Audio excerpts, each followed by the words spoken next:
Hey guys, we are live. I'm Jeff with eBay Addicts, and today I got a brand new guest for you guys. I have That Reseller Guy is here. How are you doing? I'm doing great. It's a nice day out here in Arizona, so I'm ready for this. Okay, hey man, I appreciate you jumping on and hanging out with us today. Go ahead and introduce yourself to our audience, just in case they don't know who you are. You could tell everybody who you are, where you're from, and tell them what it is that you do. All right. Well, yeah, I'm Mike. I go by That Reseller Guy. You'll hear me saying Mike, aka That Reseller Guy. I have no idea how that started. My first video, that's just how I rolled it. I picked That Reseller Guy because you always see other resellers in stores and you're like, oh, there's that reseller guy. There's that reseller guy. I was thinking they're probably saying the same thing about me. So when it was time for the YouTube channel, that name just jumped into my head and we went with it. Yeah.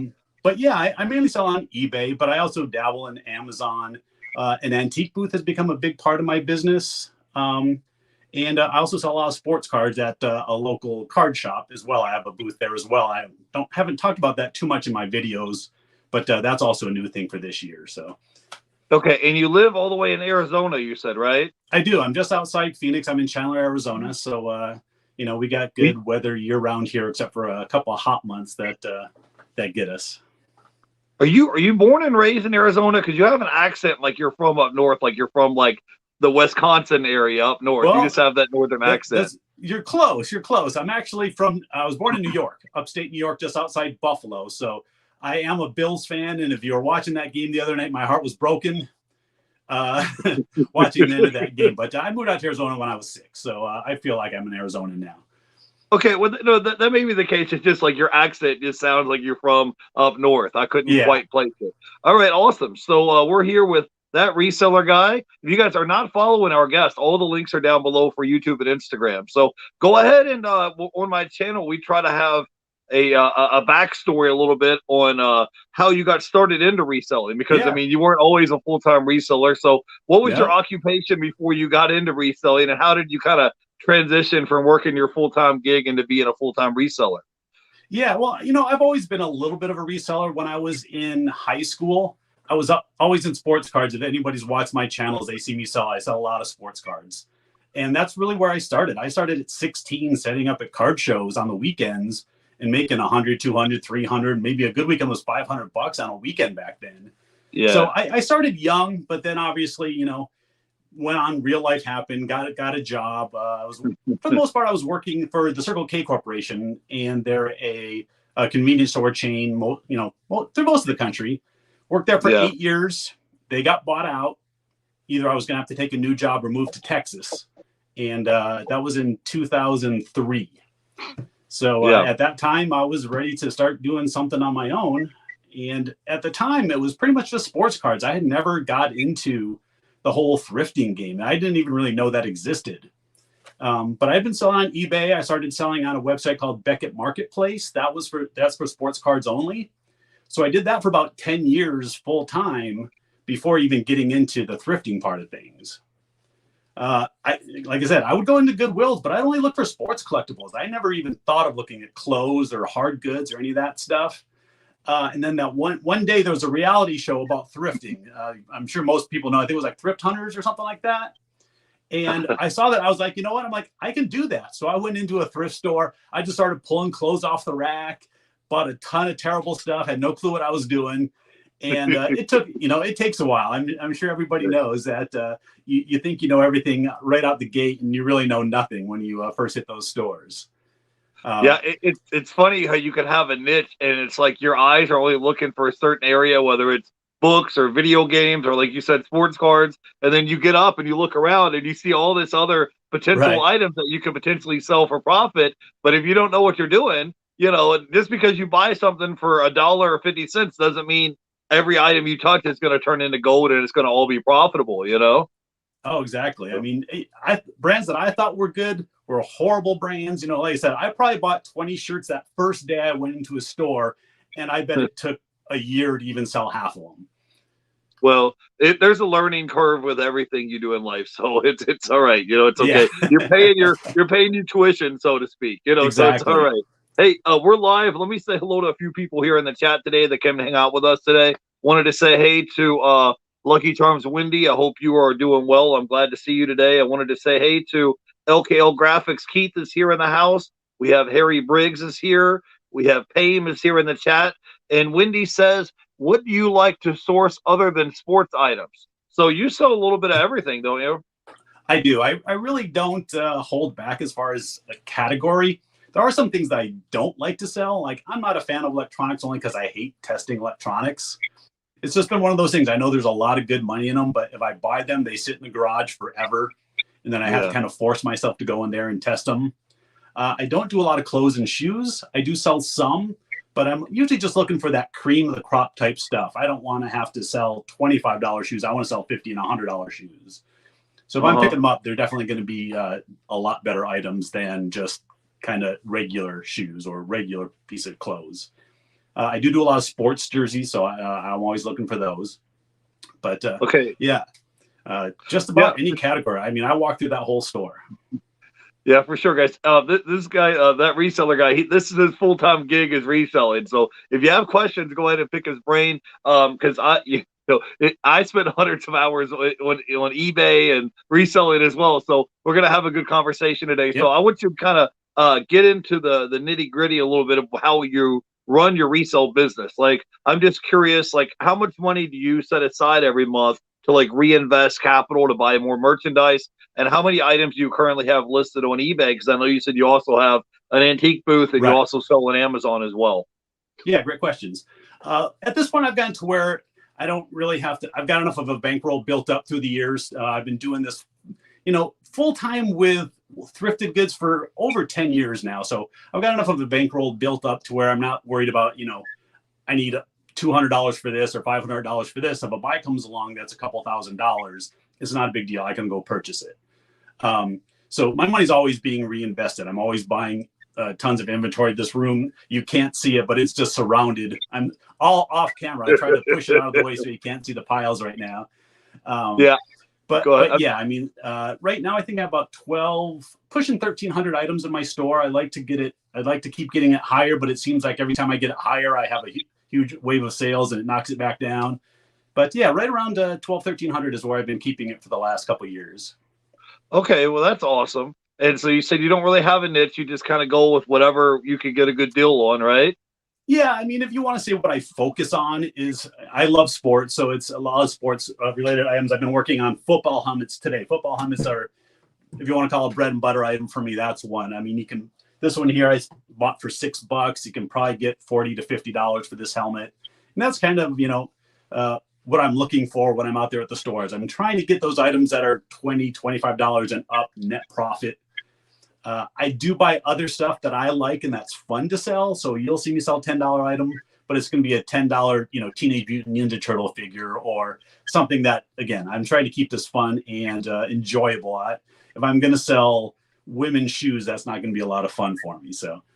Yeah, well, you're not afraid to sell bulky items. I saw your video and you were selling a bowling ball. So, if you're not afraid to sell any bulky items or heavier items. So, I wanted to say, hey, real quick to a few people that stopped by. Ken says, I wish that I wasn't at work. I will watch the replay. One of my favorite resellers. Take care. Hey, well, thanks for coming by and hanging out. Payne is here. BK from the Rockies is here. Hey, BK, I got JT Automations is going to be on tomorrow. So, you want to be here for that. I wanted to say hey to Anytime Picker is here. Says hello, everybody. And we have a Baptist Joshua. I hope I said your name correctly. Says any suggestions for larger items to resell locally, lawnmowers, boats, looking for ideas for greater profits. I sell most of if I have bigger, bulkier items that I don't want to ship on eBay, I sell stuff locally on OfferUp. It's an app you could download and you can sell stuff locally on OfferUp.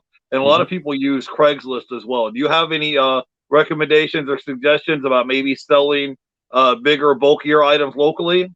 Yeah, it's exactly like you said. Those couple of apps, great for local sales, whether you're selling weights. I bought a huge stuffed animal horse that I haven't got listed yet. But yeah, it's like 4 feet long by 3 foot tall. No one's going to ship that item. So it'll be an OfferUp or Craigslist type sale. So yeah, I do use those. Not a whole lot, but maybe a sale or two a month. Yeah. All right, cool. Ken Green says, where do you get most of your inventory? So where do you go sourcing? Like, I know everybody has their own like little honey holes, their own little sourcing spots. So where's some of the places that you enjoy going sourcing at the most?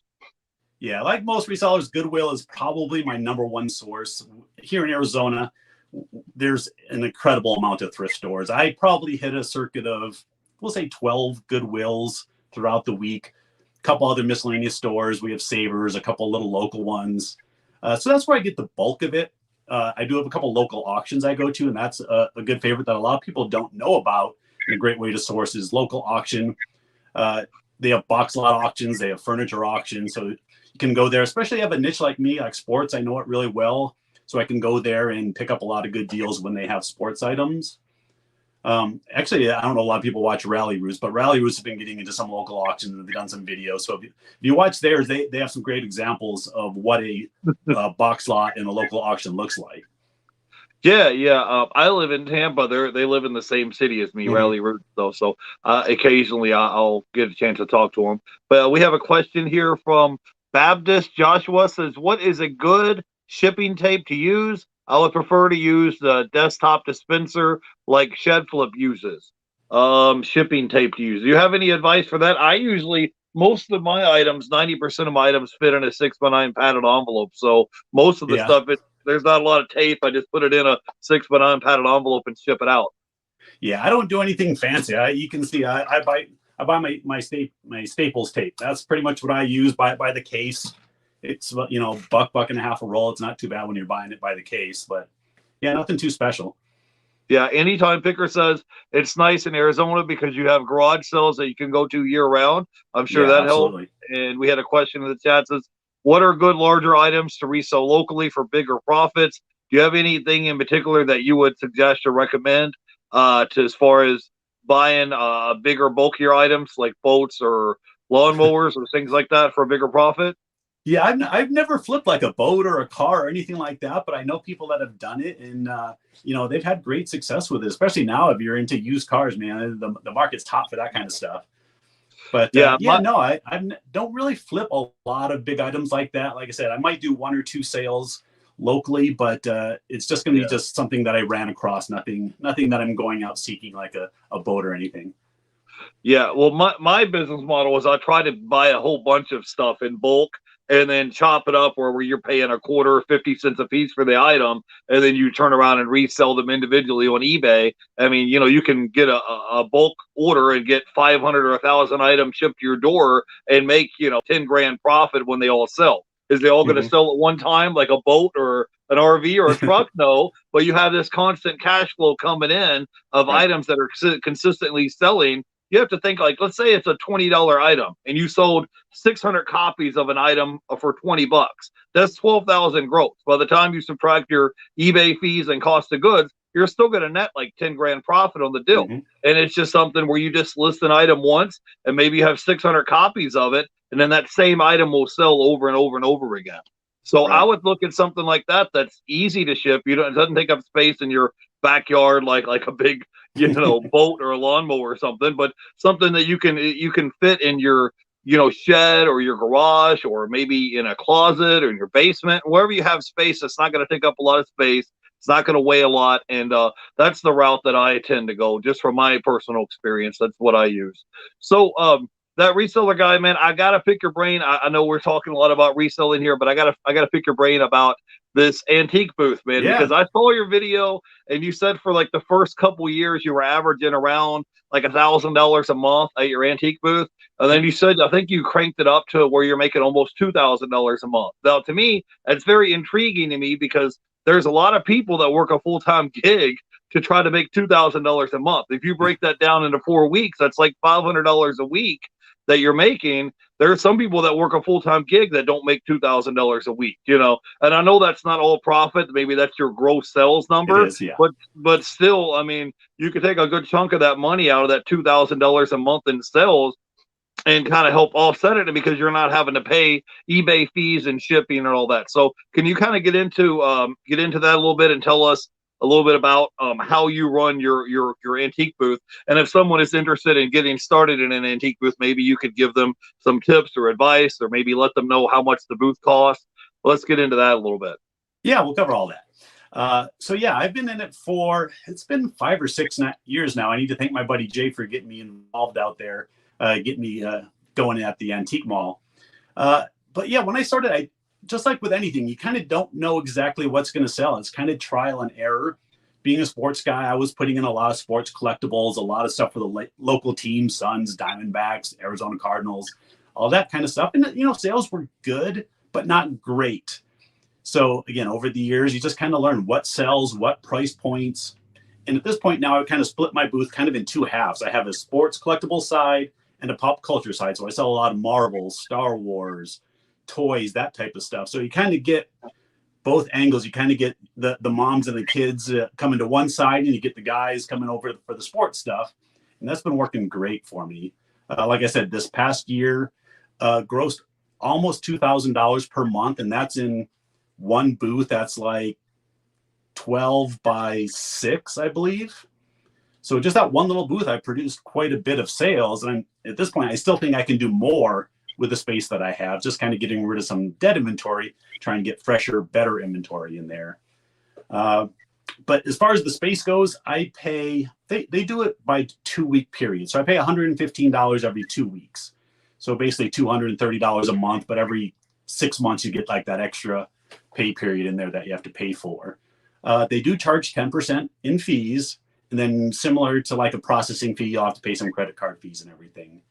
And with how much I'm doing, and by the end of the month, it's probably between 20 to 25% fees total is what it works out to between rent and fees and everything else. Well, let's say if it's 25%, so you take 25% of, 25% of $1,000 is $250. So basically, right, if you did $2,000 gross, they took $500, you would still net $1,500 a month.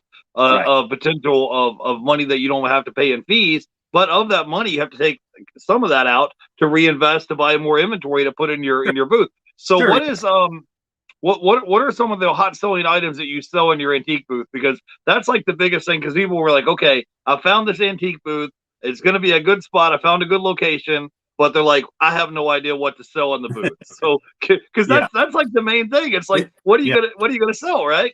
So, since you have experience and you've been doing this for what 5-6 years now, or at least 4 or 5 at this booth, maybe you can enlighten us a little bit. Yeah, like I said, I don't truly sell what's called antiques. I sell more of what I call collectibles, because to me, antiques are the stuff your grandma collected, all the little knickknacks and plates and all that type of stuff. And at this antique mall, there's plenty of those types of items. I focus on stuff that you'd go to a Comic-Con and find at tables there. I want to find Marvel and Star Wars and kids' toys. And like I said, the other spot is sports. So I want sports cards, sports collectibles, pennants, photos, autographs. So those, and like I said, that stuff's worked really well for me. I don't know as far as antique wise how sales are for the other vendors there. I talked to a few people, and overall sales are good no matter what you spend, as long as you price it right and you got to buy it right. Because if you're trying to get top dollar, I don't think it works well at an antique mall. I think you got to leave that little bit of wiggle room. People can look it up on eBay, see, hey, it sells for $20 there, but I can get it for 15 right now at this booth. And that's kind of the way I've been selling it. To be just a little bit cheaper than eBay and move it at a good price.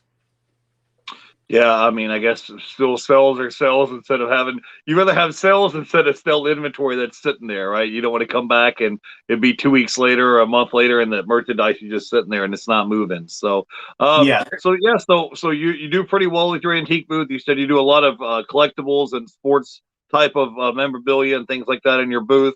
How often do you have to go there to kind of clean it, restock it? Do you go there like once a week, once a month? I'm just curious. Yeah.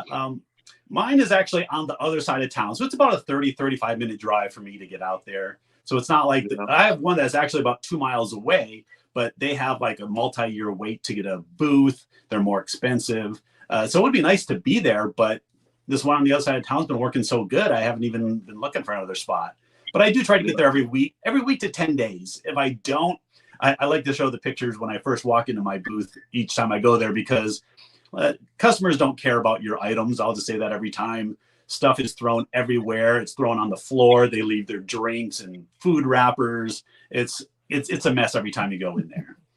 Yeah, well, I mean, you can just tell when someone, it's like when you leave a movie theater and there's popcorn all over the floor, candy wrappers, and all that. So that's how people are. And so when they're at the antique booth, I guess they're not going to act any different, right? So, what would No. be your top 3 tips or piece of advice to help somebody they want to get started with their own antique booth business? When you may first get started, you may not make $2,000 a month in sales. If you only make, Leah, look at it. If you make 500, you make $1,000 a month. That's more than that you would have had. And you don't have to worry about boxing and shipping the item. You don't have to worry about eBay fees and all that. You just put it in the booth and put a barcode on it. I mean, a price tag, and then go, right. So, can you kind of tell us your top 3 tips or piece of advice for someone if they want to have their own antique booth?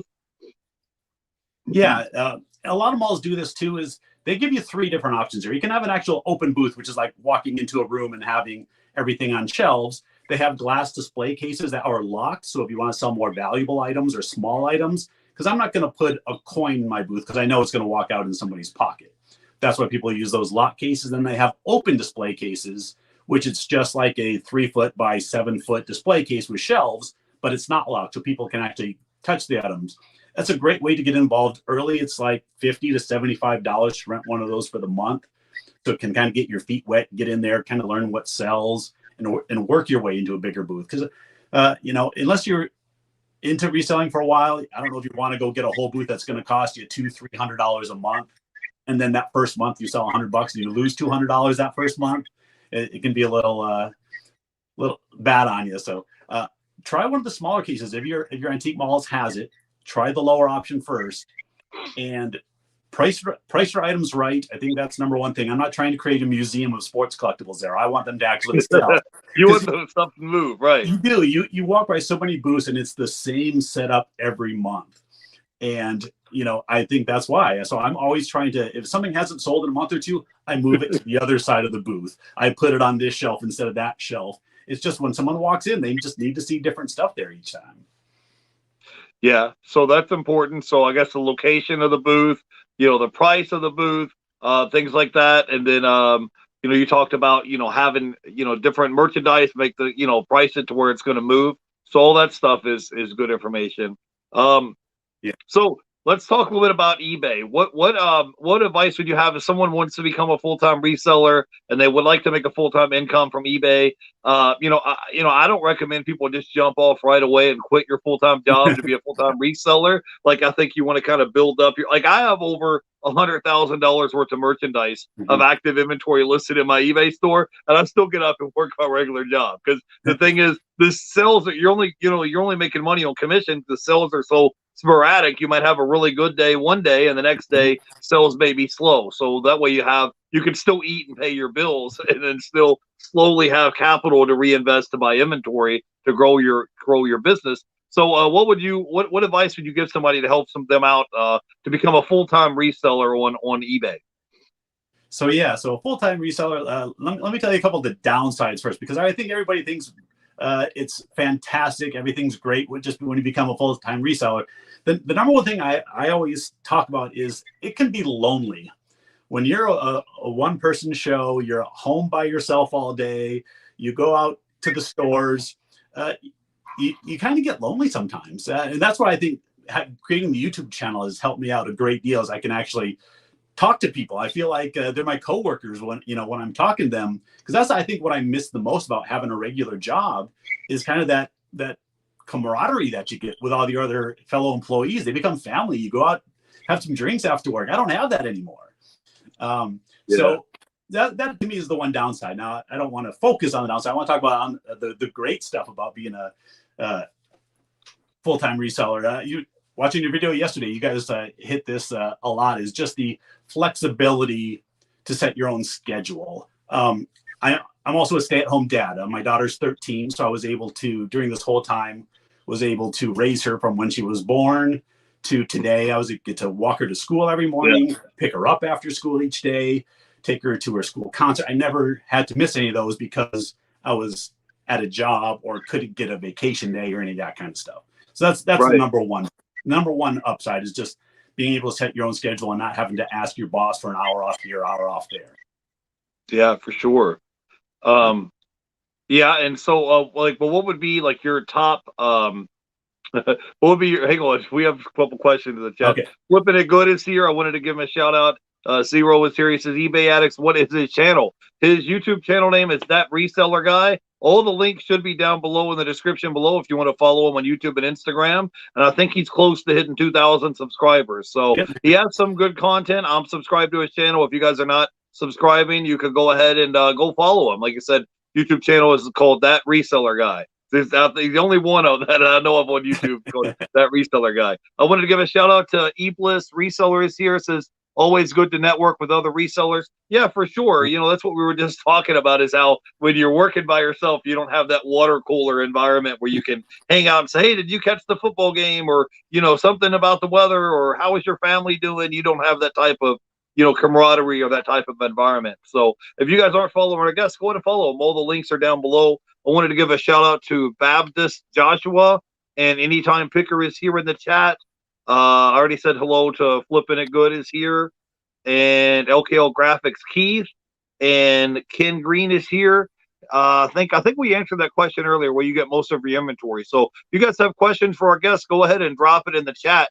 So now, as far as eBay, like, what would be your top 3 tips to help somebody make a full-time income from eBay? Like, what would you recommend? I mean, obviously listing is important and sourcing. So let's go ahead and go from there. Yeah. You know, if you're saying going full-time, I'm going to assume that they're already a part-time reseller and you're trying to make that next step. Is you got to have money set aside. You can't go into quitting a job and have zero in the bank and going, eBay's going to save me. You're going to have to save up a little of a bankroll to get by, whether it be 3 months, 6 months, 9 months. You're going to have to plan that for yourself, because it's going to vary whether you're single, whether you're 18, whether you're married with 2 kids. Definitely going to be different as far as how much money you're going to need each month to just function, not let alone put back into your business. So yeah, you got to source, you got to list, you got to get those items shipped out. Sourcing better. It's one of the things that I've had to learn a whole lot. I have to thank my man B-Rap, Brian, if you're watching this. He pounds into my head every time, stop selling cheap stuff, sell better items. And it's hard when you sell sports cards, or you have a sports card like this and it's going to sell for $5 and you can buy it for $0.25. I still want to list that item because I bought it cheap. I like sports cards. I'm going to make $4 on that one. But trying to find those items that's a $20, $25, $30 net profit, those are the type of items that you've really got to focus on to sell. Because if you're just going to the bins and buying dollar shirts to sell them for $10, you have to sell a boatload of shirts to make a full-time living when you're netting just a few dollars each. By the way, I don't go to the bins out here in Arizona. There is one bin store. I hear it's a zoo out there. I'm not going to the bin. Yeah, well, the thing is, you only have so many hours in a day as well. So me and you could both list 20 items today. And if my 20 items were $10 items and you listed 20 items and they were $50 items, you know, the amount of money that, worth of inventory that you listed was way higher than mine, as opposed to listing lower dollar items. So I think that's why your friends are telling you to try to look for higher dollar items, because you only have so many hours in a day, you know. So I'm cool with it. I don't mind paying 50 cents for an item and selling it for $10, $15, because even if I sell it for $10 and I pay 50 cents for the item, in my brain, I'm still looking at a 20x rate of return on what I paid for the item and what it's selling for. Mm-hmm. So to me, it's like all the little nickel and dime stuff add up. Also, when you sell a $10 to $15, $20 item, it starts to trigger the computer algorithm on eBay, and then it does a domino effect and will help other items sell in your store as well. So when you're out at the thrift store, you're out at an estate sale, what are some things that you look for first? So let's say you're at an estate sale, you're at a thrift store, like what are the areas that you tend to go to first? And what is it that you kind of look for? Is there any kind of shiny objects that kind of stand out to you that you go to check out first? Yeah, I always like this question because I ask this to people all the time too. It's like, when you first walk in those doors of the thrift store, where do you go first? For me, it's always the toy aisle. It's always toys. I don't know if it's just because having the daughter and growing up with, or watching her grow up and play with all these toys, just that's kind of been my one of my big focuses. I've learned what games sell, what toys sell well, whether it be on eBay or for my antique booth, because there are a lot of toys that I'll buy specifically for the booth that it's not worth selling on eBay. I can buy it for $1 or $2 there, put it in $10 in my booth, but I don't want to put it on $10 out on eBay, because after the time to take photographs and ship it and do all that, it's not worth the time and effort. So if I can just slap a price tag on it and throw it in the booth, those are the items I want to buy.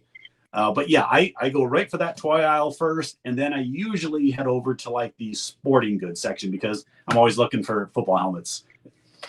Yeah. Here lately, I've been on this kick where I've been looking for remotes. So if you guys aren't, if you're at a thrift store and you go to the electronics section, they usually will have loose remotes just laying there in a box.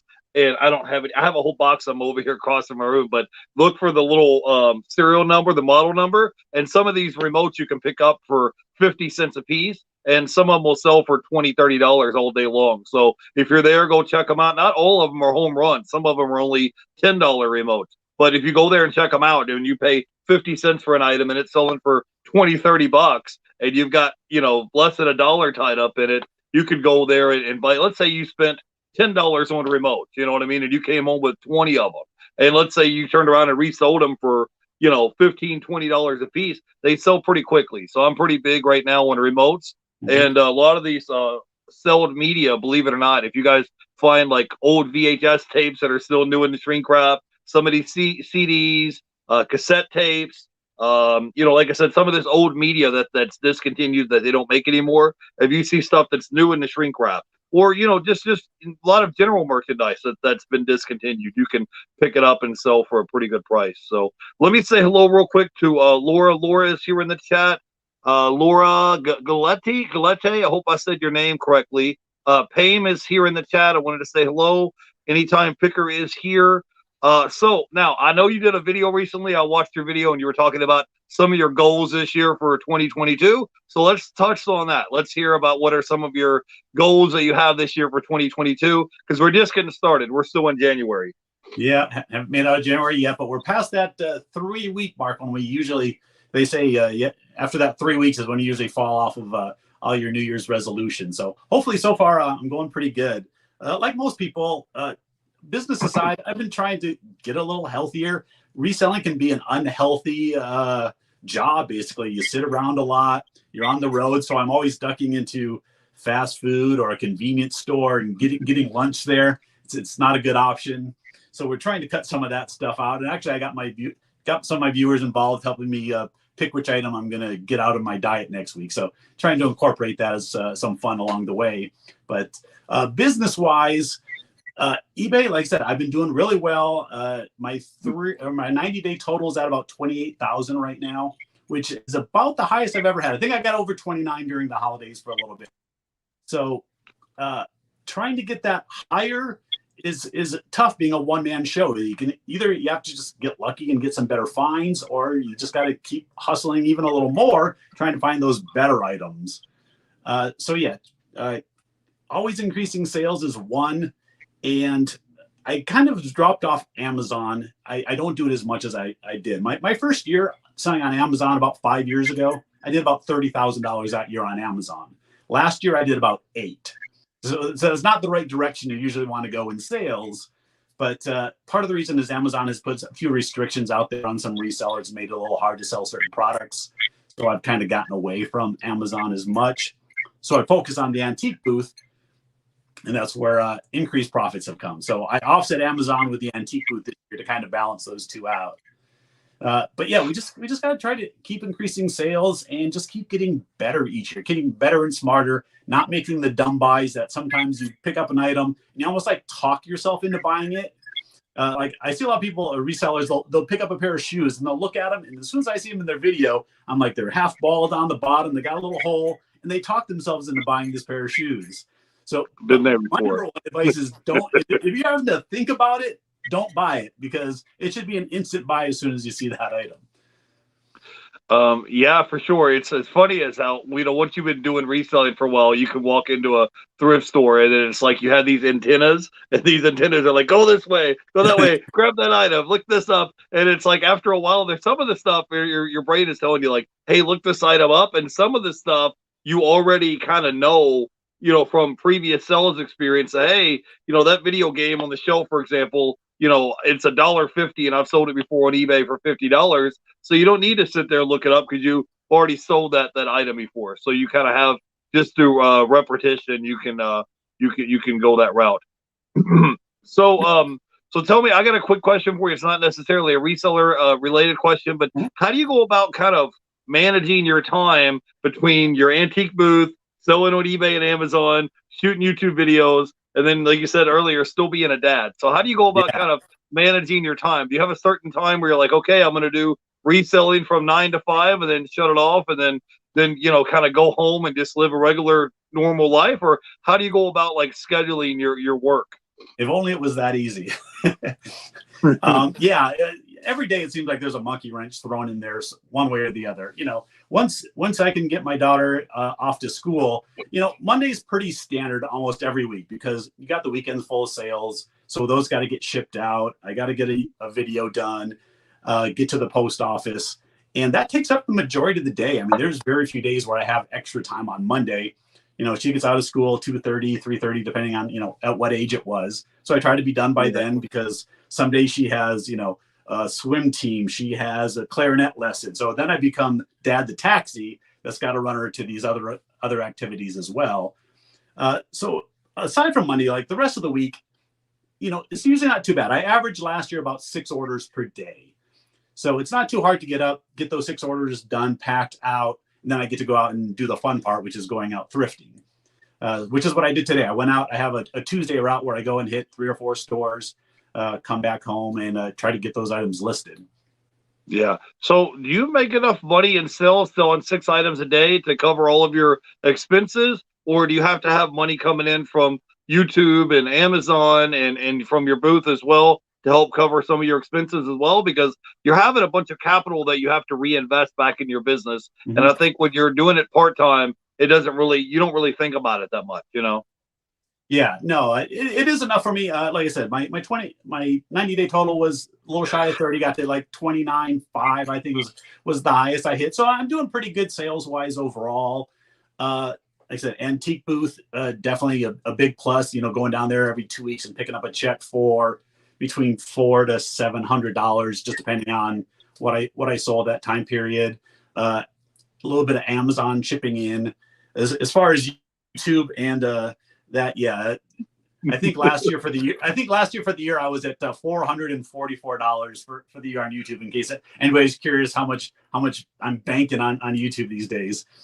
I was just throwing that in there kind of as a joke. Because if you're not a content creator, I think last year I averaged like $100 a month or something in ad revenue. Yeah. So when you factor in the amount of hours that you put into it, it's not it's not like a big game breaker. So I just kind of threw that in there to see what you were going to say. So yeah, I do a monthly giveaway too. So like between like shipping, I'm always at a negative for YouTube for the year by far. I'm with you. Yeah, I do giveaway gift cards and stuff like that on my channel as well. So yeah. I totally understand. But so, hey man, what advice would you have if someone is working a regular 9-to-5 job, they haven't got started into reselling, or they're hearing what you're saying and like, man, this sounds like a great life. All I have to do is have an antique booth and post videos on YouTube and then take photos and post stuff on eBay, and I could just sit home and relax and work from home, and I don't have to do the 9-to-5 grind and fight the morning commute and rush hour traffic. What advice would you give to somebody if they were in your shoes before you got started in reselling? What advice would you give to them if they were interested in what you had to say? Yeah, if you've never done reselling at all before, you need to at least get your feet wet on eBay. You need to go on eBay, find a couple things that in your house you don't want, whether it's a shirt, a sports card, or a football helmet, whatever's at your house. Learn how to take pictures, learn how to list on eBay, and learn how to just do the basics, because you need to have those down before you really try to go in any further. If you don't know how to find the right boxes, how to ship it, how the post office and UPS works, where to find the best rates to ship those items, you're going to get in a lot of trouble later on down the road if you just kind of jump all in. So find those few items, start selling, whether it be 1 item a week, 10 items a week, whatever it is, just kind of get used to how everything works and just get it all ironed out. Yeah, for sure. There's a little bit of a learning curve, but as long as you're willing to put the work in, think about it like this. There's people that go to college for 4, 5, 6, 7, 8 years. They go to college, they get out and they have, $80,000, $100,000 of student loan debt. You can get started reselling with a couple $100, $200, $300, $400, and go out to yard sales or thrift stores, or I do shopping at pawn shops. You could go do retail arbitrage. You just get started with that, and then take some of that capital and just reinvest it. You don't have to be.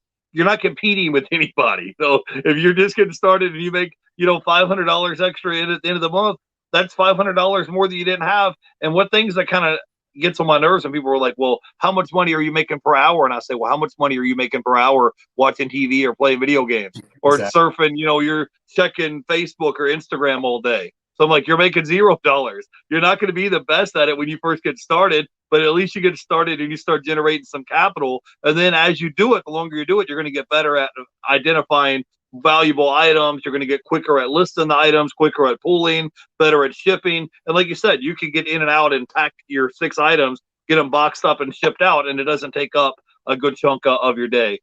We have a question here from Laura Gillette. Says, any bad returns? Have you had any major returns lately on eBay of things that's been a big pain in the butt? I'm actually really lucky. My return rate is less than 1%.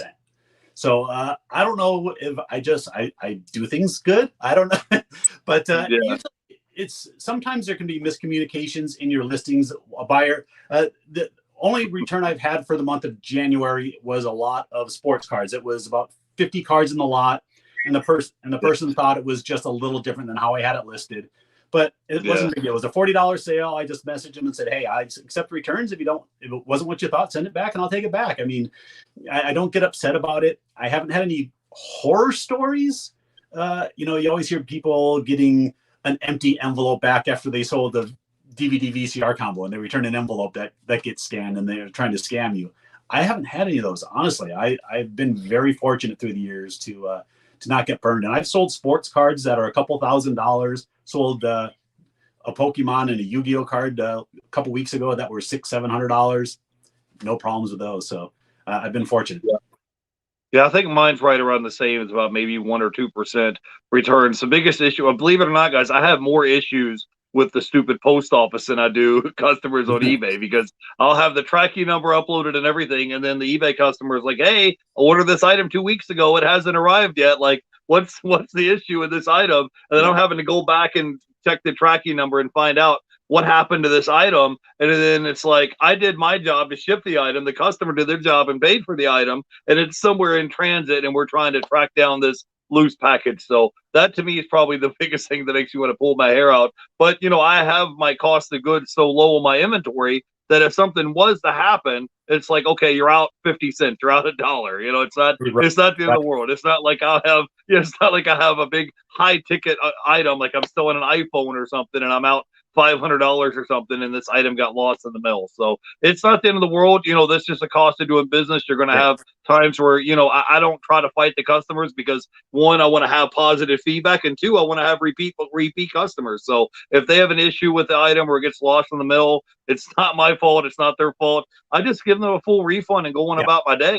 You could sit there and try to fight and argue with them and arm wrestle all day, but it's like, think about how much more items you could have got listed in your store while you were arguing back and forth with this person over a $10, $15, $20 item. You got to pick and choose your battles. You're not going to win all of them, So, hey, let me say hey real quick to my buddy Mel is here, back from Burnout, all the way from Australia.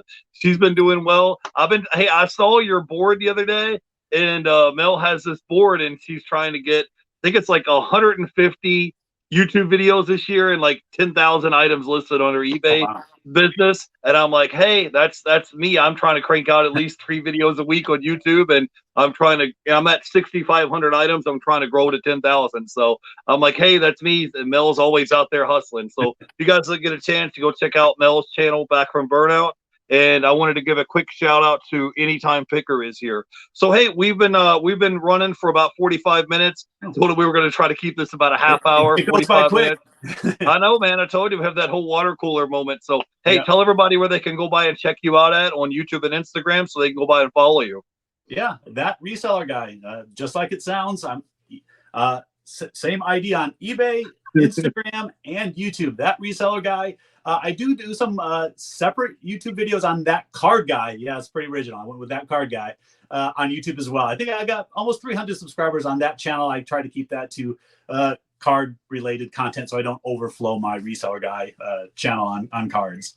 I'm with you, man. Sometimes I don't always have the creative juices on YouTube, so it's like if I can manage one YouTube channel, I'll stick with that. But anyways, all the links are going to be down below, YouTube, Instagram, and all that. Go ahead and follow our guests. And you have any final thoughts or words of wisdom you can leave our audience with before I let you go?